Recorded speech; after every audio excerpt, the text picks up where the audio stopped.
Good evening, everyone. In previous video, we are discussed about the sigma bonding of in octahedral complexes. In today's video, we are going to discuss about the pi bonding in octahedral complexes. अगर हम बात करें पिछली video में तो हमने बताया था कि octahedral complexes are further categorized into three parts, that is sigma donor. For sigma donor complexes तो हमारे पास एग्जाम्पल कैसे होंगे sigma donor ligand like as कि अगर एग्ज़ाम में आपको क्वेश्चन पूछा जा रहा है, आपके लिए कॉम्प्लेक्स ऐसा लिखा हो MnH3 टाइप, राइट। तो ऐसे जो कैटेगरी होगी वो सिग्मा डोनर की होगी। सिग्मा डोनर मतलब लिगेंड में सिग्मा सिर्फ सिग्मा बॉन्ड्स होंगे, और उसके लिए हमने जो पीछे MOT किया था पिछली वीडियो में, तो उस अकॉर्डिंग आप अपना पूरा MOT एक्सप्लेन करोगे फॉर दी ऑक्टाहेड्रल कॉम्प्लेक्सेस। अभी नेक्स्ट क्या है, हमारे पास दो टाइप्स के लिगेंड और हैं, that is pi donor and pi acceptor. We discuss both these together. सबसे पहले आपको पहले लिगेंड का डोनर कैपेसिटी कैसे फाइंड आउट करोगे। हमारे पास कुछ ऐसे लिगेंड्स होंगे जो एक बार, जैसे हमारे पास हैलाइड है, हैलाइड ने मेटल को इलेक्ट्रॉन डोनेट कर दिया, अब भी हैलाइड के पास और भी इलेक्ट्रॉन पेयर्स हैं डोनेट करने के लिए। तो अगर हैलोजन फिर से इलेक्ट्रॉन डोनेट करता है तो वो किस कैटेगरी में है, पाई डोनर में। अगर पाई एक्सेप्टर लिगेंड्स कैसे लिगेंड्स हैं, जैसे कार्बोनिल हो गया, कार्बोनिल में कार्बोनिल ने एक बार मेटल को इलेक्ट्रॉन डोनेट कर दिया, अभी दूसरी बारी मेटल कार्बोनिल को इलेक्ट्रॉन डोनेट करेगी। तो ऐसे जो हमारे पास जो लिगेंड्स होंगे वो होंगे हमारे पास पाई एक्सेप्टर कॉम्प्लेक्सेस। तो अभी हमने ये डिस्कशन क्यों किया है, क्योंकि एग्ज़ाम में जब भी आपको क्वेश्चन पूछा जाएगा, they are giving you such kind of complexes. वो आपको कोई ऐसे नहीं बोलेंगे कि आप सिग्मा डोनर का ऑक्टाहेड्रल कॉम्प्लेक्स का MOT एक्सप्लेन करो, तो ये तो बिल्कुल सिंपल सा क्वेश्चन हो गया। वो आपको मोल्ड करेंगे और आपको कॉम्प्लेक्सेस में की फॉर्म में क्वेश्चन पूछेंगे। जैसे MFX6 दिया हुआ, that means you have to explain the pi donor octahedral complexes explain करना है। अगर आपको ऐसे दिया हुआ MCO6 टाइप दिया हुआ, that means you have to explain the pi acceptor complexes. तो इस वे में they just mould the question in such a sense that is so that कि आप इजीली उसको ग्रैब भी कर सको और एक्सप्लेन भी कर सको।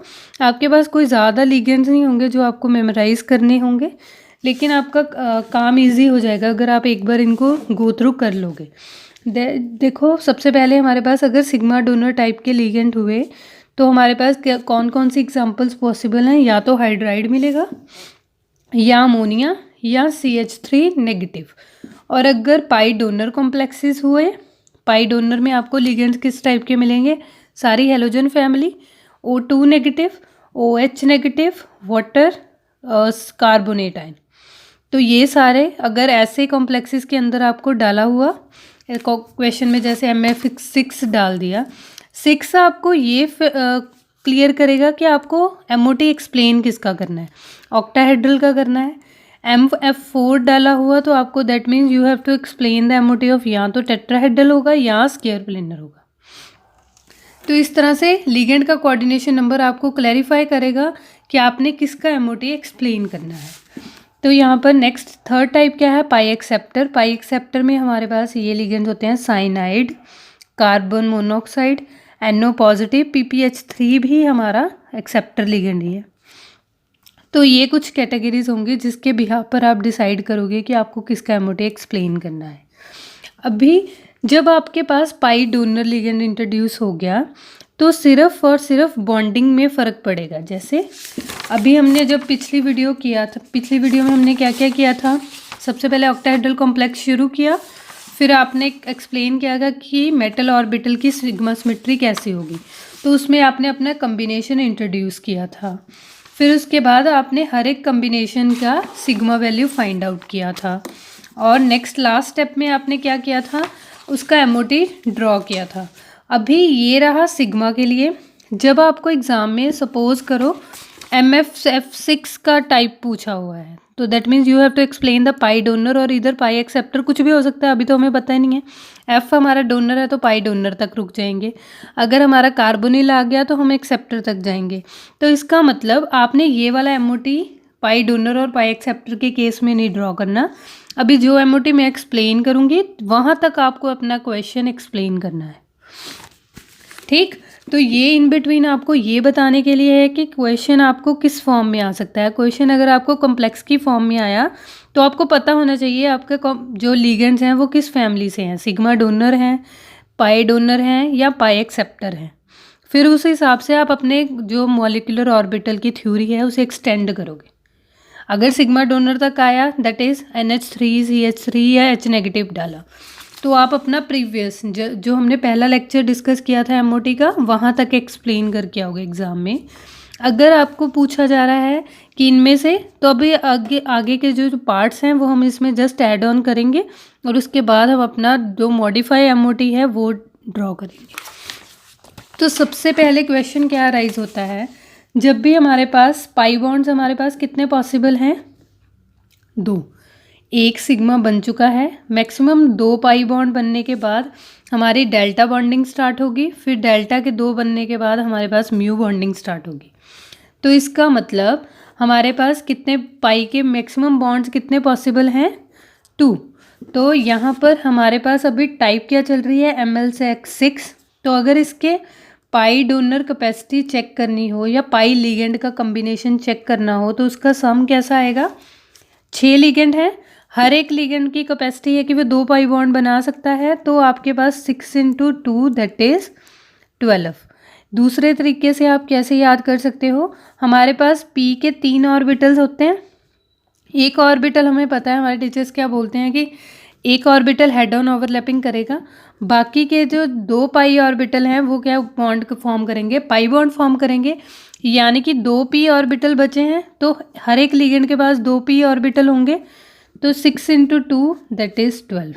तो मुझे ये इजी लगता है कि हर एक लिगेंड 2 पाई बॉन्ड बना सकता है मैक्सिमम, तो जितने लिगेंड उतना मल्टीप्लाई करो तो 12 आएगा।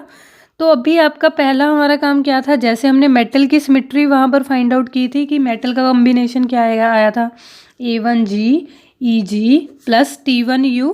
सिमिलर वे में हमारे पास पाई का लिगेंड का कॉम्बिनेशन भी आ जाएगा, वो क्या है, T1G T2G + T1U + T2U।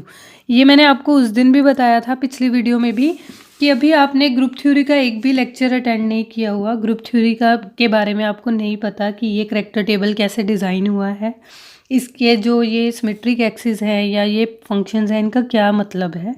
तो इसलिए बेटर है कि आप ये कॉम्बिनेशन लर्न कर लो, that is T1G T1U T2G T2U। ये कॉम्बिनेशन हमने इस टेबल से डिराइव किया है, लेकिन ये टेबल कहाँ से है ये आपको अभी पता नहीं है। तो नेक्स्ट क्या है हमारे पास, उसके बाद क्या होता है, हम क्या करते हैं, सिमेट्री मैच करते हैं कि कौन कौन सी सिमेट्री हमारे पास बॉन्डिंग में जा सकती है, कौन एज सच नॉन बॉन्डिंग में रह जाएगी। अभी देखो हमारे पास मेटल के क्या क्या ऑर्बिटल्स थे, मेटल का मैंने उस दिन भी बताया था, मेटल अपने ऑर्बिटल बार बार चेंज नहीं करती। मेटल के पास क्या क्या है, S है, P है और D है। S को हमने क्या बोला था, A1G, P को हमने क्या बोला था, T1U, D को हमने किन 2 पार्ट्स में स्प्लिट किया था, T2G और EG में, राइट। तो अभी इनमें से देखो कौन कौन मैच कर रहा है, एक तो T1U मैच कर रहा है, एक T2G मैच कर रहा है। क्योंकि मैंने बताया था अगर आपका मेटल और लिगेंड का आप सपोज करो बॉन्ड बना रहे हो, अगर आपका मेटल प्रेजेंट होगा लिगेंड प्रेजेंट होगा तो ही बॉन्ड बनेगा। अगर दोनों में से कोई भी चीज़ मिसिंग हुई तो वो नॉन बॉन्डिंग है, जो दूसरे के पास नहीं होगी। सेम सिमेट्री एलिमेंट्स के ही मॉलिक्यूलर ऑर्बिटल थ्योरी में हमने क्या पढ़ा था कि सेम सिमेट्री एलिमेंट्स ही मॉलिक्यूलर जो ऑर्बिटल है वो जनरेट करेंगे। अगर आपके पास सिमेट्री मिसिंग हुई तो वो एलिमेंट्स वो हमारे पास एज सच नॉन बॉन्डिंग में रह जाएंगे।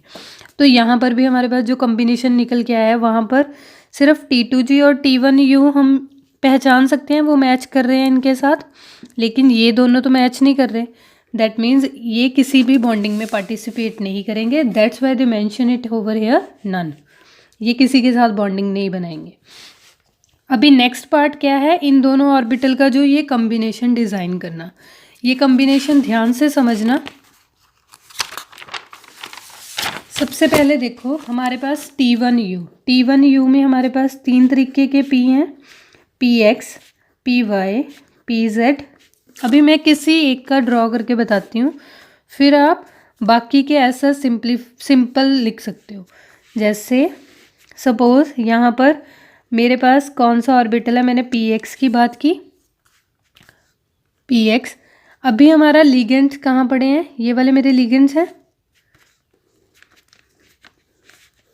क्योंकि ऑक्टाहेड्रल में लिगेंड ऑन द एक्सिस होते हैं। Ligand 1, ligand 2, ligand 3, ligand 4, ligand 5, ligand 6।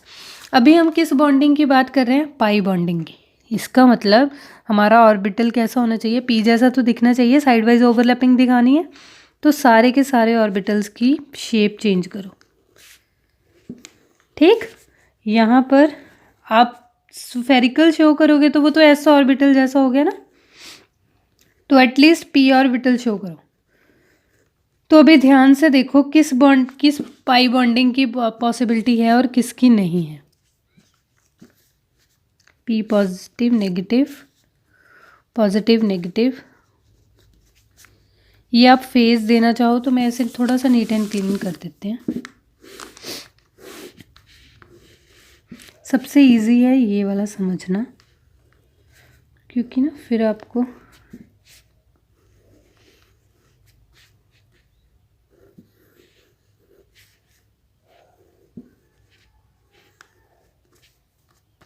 ठीक।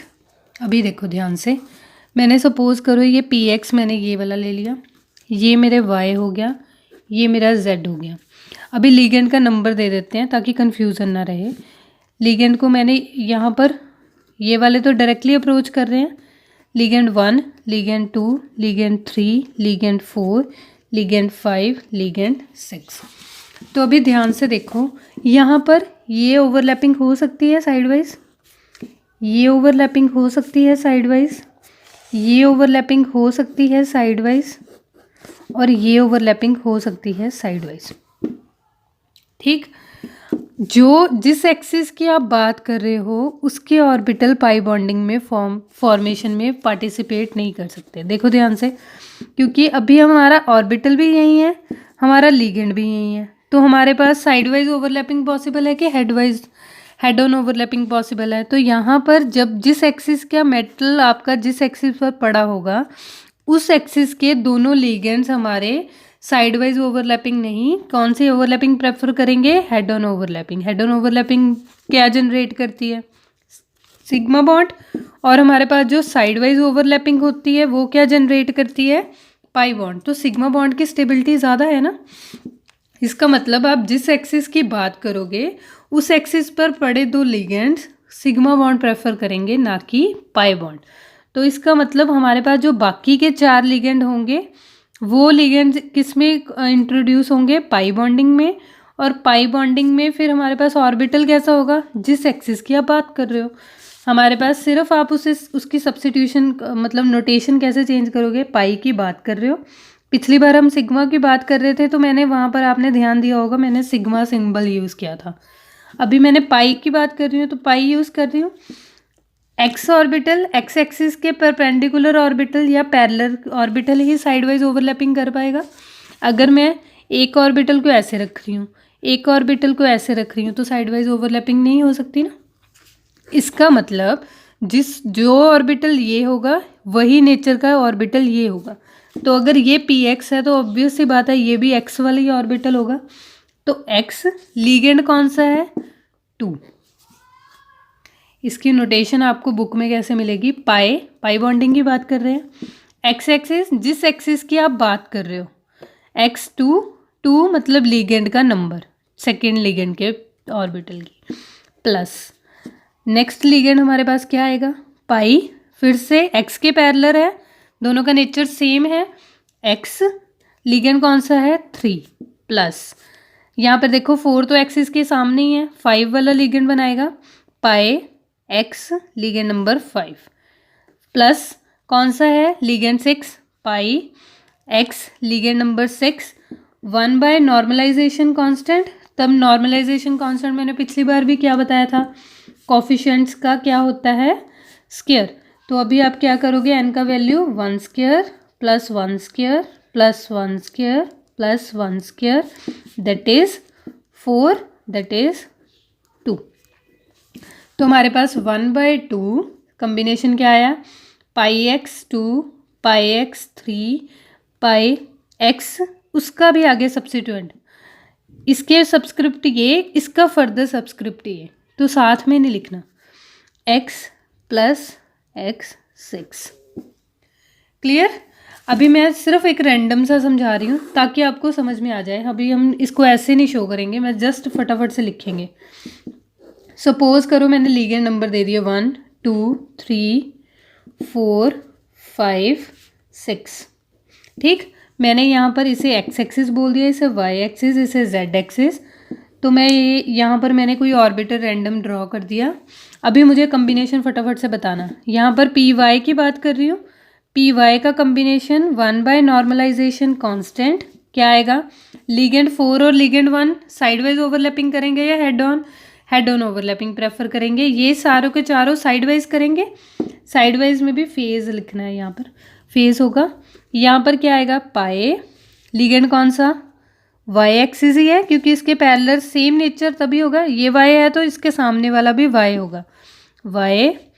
लीगेंड कौन सा है 3 प्लस पाए, लीगेंड कौन सा वाई, लीगेंड नंबर 2 पाए, लीगेंड नंबर 1 और 4 तो पार्टिसिपेट नहीं करेंगे, बाकी सारे करेंगे, पाई वाई 6 प्लस पाई वाई 5।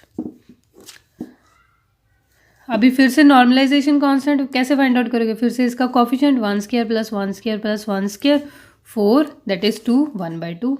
तो देखो यहाँ पर आपको कम्बिनेशंस कैसे लिखे हुए मिले हैं, 1/2। अगर x की बात कर रहे हो, सारे सब्सक्रिप्ट देखो x है।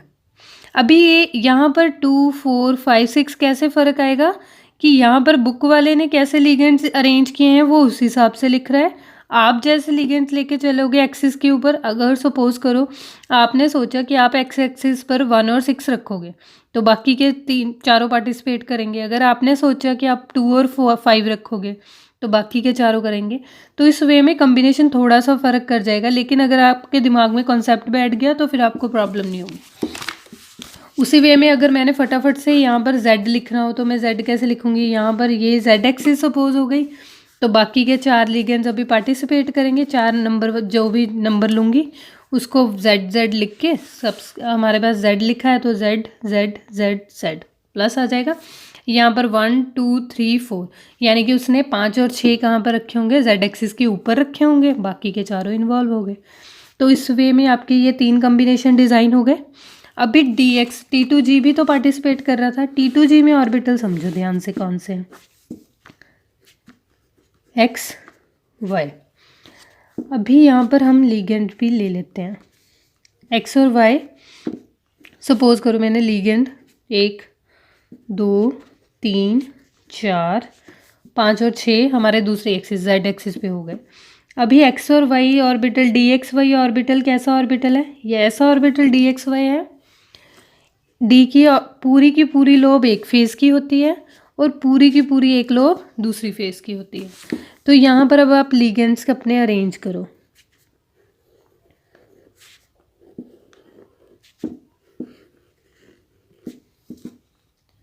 ठीक, तो यहाँ पर देखो ध्यान से, अभी इसके साथ इसकी साइडवाइज ओवरलैपिंग, इसके साथ इसकी साइडवाइज ओवरलैपिंग, इसके साथ इसकी साइडवाइज ओवरलैपिंग और इसके साथ इसकी साइडवाइज ओवरलैपिंग। और लोब कौन सी है, एक्स और वाई। एक्स वाई के पैरेलल कौन सी एक्सिस चल रही है, एक्स, यानी कि जो वाई एक्सिस के ऊपर लोब्स पड़ी हैं उनका सब्सक्रिप्ट क्या होगा, एक्चुअल में एक्स होगा। अभी हम कम्बिनेशन लिखेंगे फिर आपको समझ में आएगा। 1/n कम्बिनेशन में देखो, मेरा पहला लीगेंड वाई है 1 है, पाए लीगेंड मेरा 1 है। अभी एक्सिस देखो ध्यान से कौन सी है, एक्स एक्सिस के ऊपर पड़े हैं, पैरेलल किसके हैं, वाई एक्सिस के, यानी कि सब्सक्रिप्ट क्या आएगा, वाई। क्लियर। प्लस, अभी प्लस और माइनस में फ़र्क क्यों आएगा, अभी देखना ध्यान से, प्लस और माइनस। यहाँ पर देखो ध्यान से, प्लस माइनस माइनस प्लस। तो अगर मैं यहाँ पर हाथ रखूँ तो यहाँ पर नेगेटिव और यहाँ पर पॉजिटिव, और अगर मैं यहाँ पर हाथ रखूँ यहाँ पर पॉजिटिव यहाँ पर नेगेटिव, यानी कि 1 और 3 लिगेंड्स का जो भी आप वैल्यू कैलकुलेट करोगे वो एक दूसरे के साइन का फ़र्क होगी, यानी कि फेस का फ़र्क होगा। यानी कि यहाँ पर आप क्या लिखोगे, पाई वाई 1 माइनस पाई वाई 3। मैंने इसे पॉजिटिव ले लिया, आप इसे नेगेटिव, आप उल्टा भी कर सकते हो, आप इसे पॉजिटिव ले लो और इसे नेगेटिव ले लो। यानी कि जो भी मैग्नीट्यूड होगा उसमें साइन का फ़र्क होगा, एग्जैक्ट मैग्नीट्यूड है। प्लस अभी 2 और 4 आमने सामने है तो क्या लिखोगे, पाए, अभी मुझे ये तो पता चल गया कि लिगेंड नंबर 2 की बात हो रही है और दूसरा नंबर क्या है, लिगेंड नंबर 4 की बात हो रही है। एक्सिस कैसे देखोगे, वाई के पैरेलल कौन सी एक्सिस चल रही है, एक्स, यानी कि सबस्क्रिप्ट क्या आएगा, एक्स एक्स। तो अभी साइन देखो, यहाँ पर हाथ रखा, यहाँ पर पॉजिटिव और नेगेटिव, यहाँ पर हाथ रखा नेगेटिव और पॉजिटिव, यानी कि जो मैग्नीट्यूड इन दोनों का आएगा सिर्फ किसका फ़र्क होगा, फेस के साइन का। तो सपोज करो मैंने इसे पॉजिटिव रख लिया तो मैं इसे क्या कर दूंगी, माइनस। क्लियर।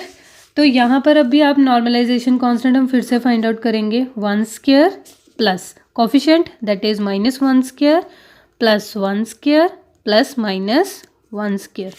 तो यहाँ पर क्या आएगा, √4 और हमारे पास फिर से आंसर क्या आया, 2। तो यहाँ पर हमारे पास 1/2 आया। तो देखो 2 के साइन डिफरेंट है ना, उन्होंने दोनों नेगेटिव एक साइड कर दिए, जैसे मेरे हिसाब से ये तरीका सही है, इन दोनों का नेगेटिव एक साथ दिखाओ और इन दोनों का नेगेटिव एक साथ दिखाओ, ठीक, फिर आपको कन्फ्यूज़न भी नहीं होगा। अगर आप बाद में उसे रीअरेंज करके पीछे लिखना चाहते हो आप लिख सकते हो। सिर्फ वहाँ पर अभी 1 2 3 4 सबस्क्रिप्ट का फ़र्क क्यों आ रहा है, क्योंकि मैंने एक्सिस पर क्या लिगेंड लिए हैं, 1 2 3 4, और दूसरे बुक में हो सकता है थोड़े से फ़र्क हो लिगेंड का। अभी DYZ और यहाँ पर बुक में करेक्शन आपने साथ में करनी है, यहाँ पर प्लस लिखा हुआ है, प्लस नहीं है। फिर से मैंने सपोज करो Y और Z ले लिया। अभी देखो मेरी यहाँ पर एक साइड सी एक्सिस थोड़ा सा ड्रॉ करके रखते हैं कि मैंने किस किस लिगेंड को बार बार नहीं बदलना। यहाँ पर हमारे पास X एक्सिस है, ये हमारे पास Y एक्सिस है और ये हमारे पास Z एक्सिस सपोज। तो मैंने देखो क्या क्या लिगेंड रखे हैं, X एक्सिस पर मैंने 1 और 3 रखा है, लिगेंड 1 और लिगेंड 3। फिर Y एक्सिस पर मैंने रखा है लिगेंड 2 और लिगेंड 4। Z एक्सिस पर फिर कौन से बचे होंगे, लिगेंड 5 और लिगेंड 6। अभी देखो मैं क्या ड्रॉ कर रही हूँ, Y और Z, तो इसका मतलब Y और Z पे कौन कौन से लिगेंड है। Y पर हमने क्या रखा है, ligand number 2, ligand number 4, ligand number 5, ligand number 6। तो जब भी आप एग्ज़ाम में से अटैम्प्ट करोगे तो आप एग्जामिनर को एक बार दिखा दोगे कि आपके कौन कौन सी एक्सिस पर कौन कौन से लिगेंड्स हैं, ठीक। हर बार आप एक्सिस या लिगेंड्स नहीं बदल सकते अपना कॉम्बिनेशन बनाने के लिए। तो यहाँ पर मैंने ले लिया। अभी फिर से वैसे ही ड्रॉ करेंगे, DYZ ऑर्बिटल की बात हो रही है, that is in between the axis. तो यहाँ पर हमने क्या, ये चारों के चारों लिगेंड फिर से लोब्स ड्रॉ कर दी। अब कॉम्बिनेशन थोड़ा सा जल्दी लिखा जाएगा, 1/n कॉम्बिनेशन में देखो पाई की बात कर रहे हैं, जब सिग्मा की बात करते थे तो यहाँ सिग्मा सिंबल था। अभी पाई की बात कर रहे हैं, पॉजिटिव पूरी लोब यहाँ पर पॉजिटिव, पूरी लोब यहाँ पर नेगेटिव। तो लिगेंड नंबर 2 का जो नेचर होगा वो 4 से उल्टा होगा। अब देखो Y के पैरेलल कौन सी एक्सिस चल रही है, Z, तो यहाँ पर एक्सिस Z के कॉम्बिनेशन आएंगे, Z2 minus pi Z4 plus यहाँ पर क्या आएगा, पाई Y5 माइनस पाई Y6, ठीक है। तो बुक में आपको यहाँ पर चारों ही प्लस मिलेंगे तो वो गलत है, वहाँ पर कोई 2 नेगेटिव करने पड़ेंगे, तो आप उस हिसाब से कर लेना। फिर वहाँ पर फिर से हमारा n का वैल्यू 2 आएगा तो उस हिसाब से हमारा हो जाएगा। तो यहाँ पर ये करेक्शन मैंने की हुई है, आप भी कर लेना। यहाँ पर कोई भी 2 आप नेगेटिव ले सकते हो, बस उस हिसाब से चेंज हो जाएगा, राइट। तो ये रहे हमारे कॉम्बिनेशंस। अब उसके बाद हमने क्या किया था, जस्ट वेव फंक्शन लिखा था। वेव फंक्शन में हमने क्या किया था, मेटल और लिगेंड के ऑर्बिटल का प्लस माइनस, यानी कि बॉन्डिंग ऑर्बिटल का वेव फंक्शन और एंटी बॉन्डिंग का। अभी तो सिर्फ 2 ही ऐड हुए हैं, T1G, देखो साई का T1U और T1U स्टार में क्या फ़र्क होगा, कोई नॉर्मलाइजेशन कांस्टेंट न्यू आएगा क्योंकि अभी इन दोनों ने प्लस होना है, इसलिए नॉर्मलाइजेशन कांस्टेंट कोई अलग आएगा। T1U मेटल का, ये हमने कॉम्बिनेशन अभी अभी डिज़ाइन किया है लिगेंड्स का, हमने देखा ना ऑर्बिटल में इलेक्ट्रॉन चेक करके। तो यहाँ पर प्लस माइनस का मतलब प्लस हुआ तो बॉन्डिंग मॉलिक्यूलर ऑर्बिटल, माइनस हुआ तो एंटी बॉन्डिंग मॉलिक्यूलर ऑर्बिटल। उसी तरह T2G और T2G स्टार के लिए, T2G के लिए यहाँ पर प्लस होगा, T2G स्टार के लिए यहाँ पर माइनस होगा। ठीक, तो यहाँ पर नेक्स्ट हमारे पास क्या है, आप MOT ड्रॉ करोगे। MOT में क्या, फिर से वैसे ही लिगेंड की तरफ हमारे पास अब की बार पाई सिग्मा, पहले A1G T1U प्लस EG, ये हमारे सिग्मा के लिए था, और सिग्मा के बाद पाई बॉन्ड बनेगा। तो हमारे पास पाई का कॉम्बिनेशन क्या है, T1G T1U T2G T2U। दूसरी साइड मेटल के तो ऑर्बिटल्स वही रहेंगे, D S और P, T2G EG A1G T1U। तो उस हिसाब से हमने फिर से अभी आपके पास जब हमने वहाँ पर देखो, यहाँ पर हमने जब पीछे डायग्राम किया था तो AET तीनों ऐसे अरेंज किए थे, मैचिंग ही करनी है, सिर्फ दोनों देखने हैं दोनों तरफ क्या क्या है, बस वो मैचिंग करने हैं। तो मैंने यहाँ पर रफ से लिखे हुए हैं कि हमारे पास A1G कितनी बार आ चुका है, EG कितनी बार है, T1U कितनी बार है, T1G कितनी बार है। बाकी के सबसे पहले आप क्या करोगे, नॉन बॉन्डिंग ड्रॉ करोगे। नॉन बॉन्डिंग इनमें से कौन कौन से है, देखो T1G इधर नहीं है, इसका मतलब मॉलिक्यूलर ऑर्बिटल नहीं बनेगा। और हमारे पास और एक कौन सा है, T2U, ये दोनों ऑर्बिटल हमारे पास क्या आ गए, नॉन बॉन्डिंग। जब भी दो क्लोज लाइंस शो की हों that means they are degenerate, उनमें ज़्यादा फर्क नहीं है, वो सेम एनर्जी लेवल पे हैं। या तो आप ऐसे शो कर दो या फिर बिल्कुल क्लोजली स्पेस, तो इन दोनों का मतलब सेम होता है। तो यहाँ पर डीजेनरेट है, ये सेम है, मतलब नॉन बॉन्डिंग लेवल दोनों आ गए। अब इसके नीचे हमने सारे बॉन्डिंग सेट करने हैं और इसके ऊपर हमने एंटी बॉन्डिंग। हमें पहला अपना नॉन बॉन्डिंग मिल गया। अभी यहाँ पर आप क्या करोगे, A1G EG T1U इसने कंबाइन किया है, क्यों, क्योंकि डायग्राम काफ़ी लंबी हो जाती। लेकिन अगर आप सेपरेट करके करना चाहते हो तो फिर से वैसे ही अरेंज करोगे। हमेशा याद रखना बच्चे, अभी हमारे पास सिग्मा बॉन्डिंग इंट्रोड्यूस हो गई है। सिग्मा सबसे पहले सारे के सारे सिग्मा बनेंगे, फिर उसके बाद जितने पाई पॉसिबल हैं वो बनेंगे, फिर उसके बाद नॉन बॉन्डिंग बनेगा, फिर उसके बाद पाई स्टार के ऑर्बिटल्स आएंगे, फिर उसके बाद हमारे पास सिग्मा स्टार के ऑर्बिटल्स आएंगे। तो अभी दो कॉम्बिनेशन साथ में चल रहे हैं, सिग्मा भी है और पाई से भी। तो अभी हमने सिग्निफाई करना पड़ेगा यहाँ पर, जैसे A1G अभी सिग्मा से आया है तो A1G वैसे यहाँ पर है नहीं, T1U यहाँ पर भी है और यहाँ पर भी, इसलिए हमें ब्रैकेट में लिखना पड़ेगा कि हम किसकी बात कर रहे हैं, सिग्मा की बात कर रहे हैं या पाई की बात कर रहे हैं। ठीक, तो अभी स्टार्ट करते हैं।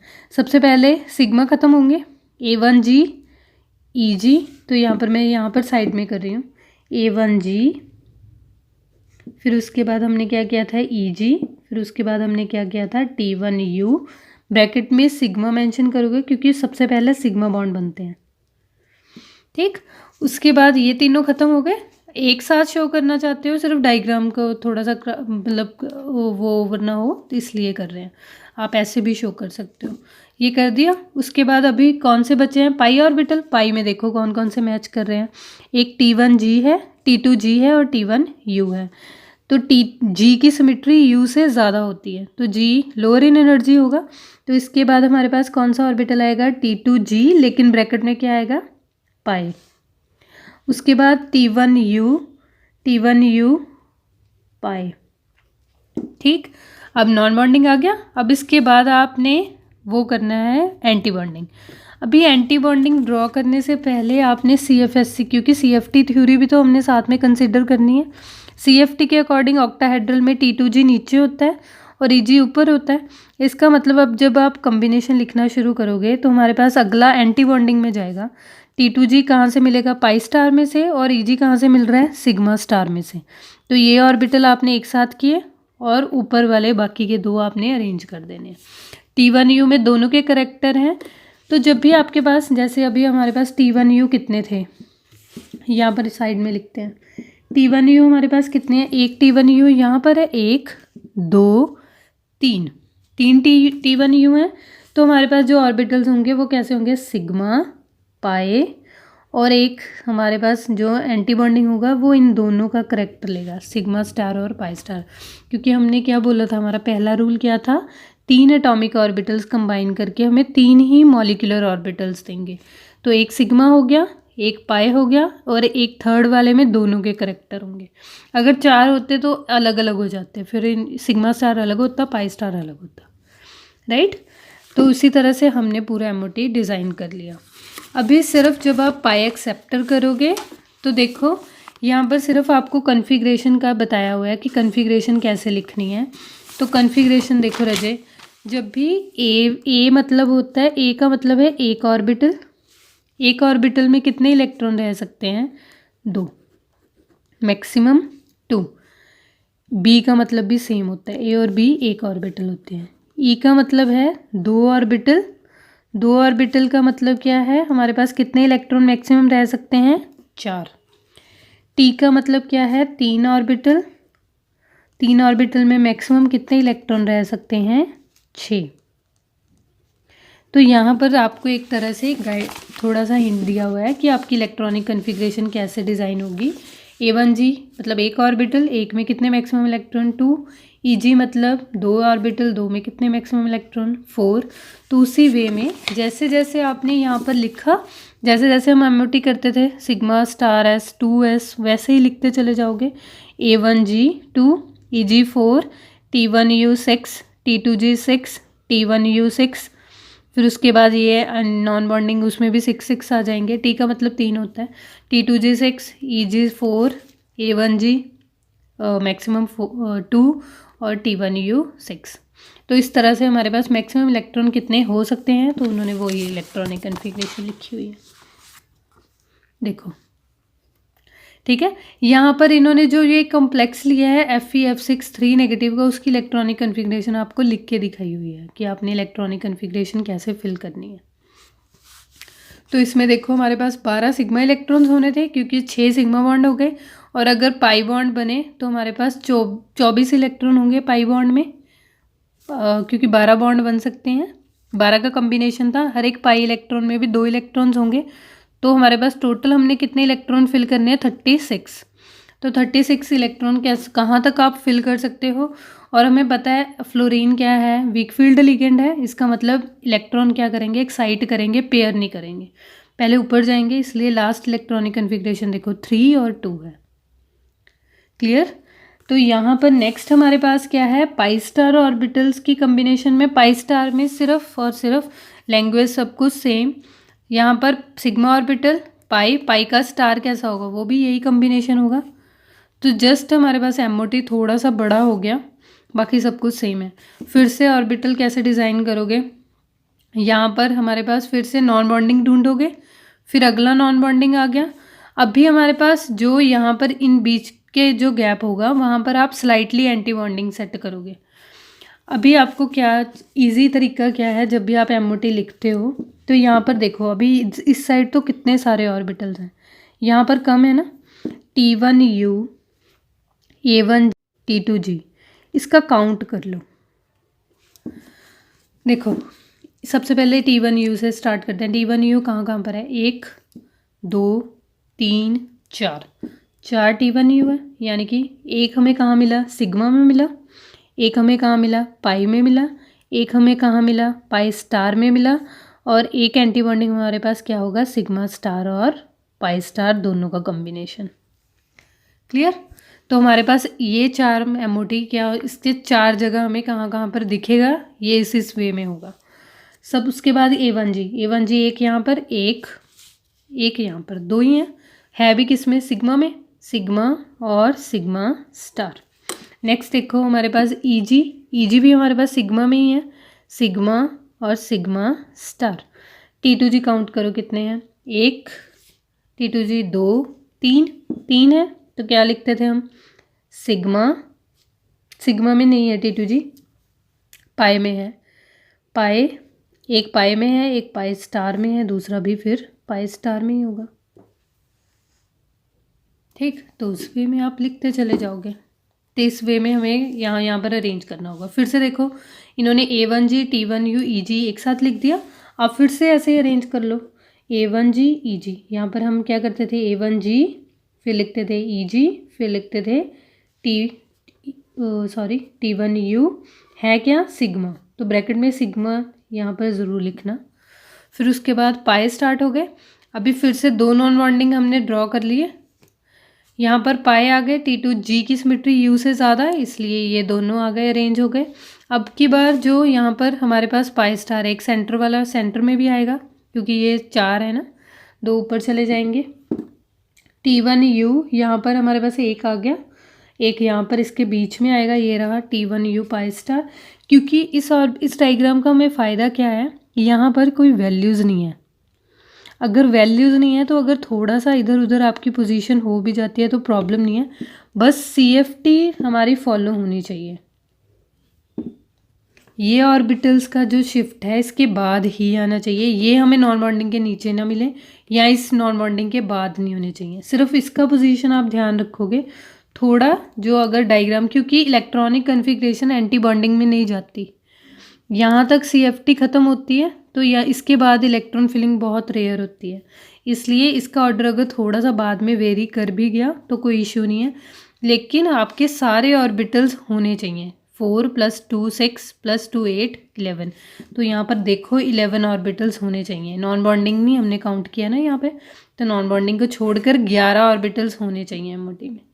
तो ये आपको हेल्प करेगा आपकी डायग्राम को सॉर्ट आउट करने में। साथ के साथ क्या करना है, जब भी आपने एक ऑर्बिटल की पोजीशन सिग्निफाई कर दी, टिक कर दो कि मैंने ये ऑर्बिटल को पोजीशन दे दी।